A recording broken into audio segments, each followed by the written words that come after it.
Marami sa atin ang may key moments sa buhay na kasama siya.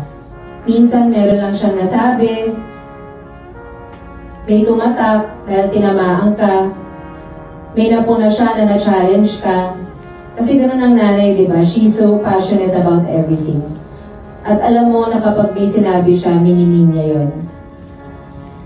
So nanay, ang dasal ko lang sana masaya ka sa nakikita mo ngayon. Dahil ang dami namin na may baon talaga mula sa'yo. Ako, ang dami ko ng mannerisms na nakuha dahil sa'yo. Ang dami naming anak-anakan mo at alam ko na ito ang pinaka-importante at pinaka-favorite role mo, ang maging nanay. Kasi kapag late na, yan ang lagi mong kinukwento sa akin. Si Andy, si Gwen, tsaka si Ellie. At nagawa mo yun, Nay. The best kang nanay. Maraming salamat, Nay Jane, sa lahat-lahat na binigay mo sa buhay namin. Mahal na mahal ka namin.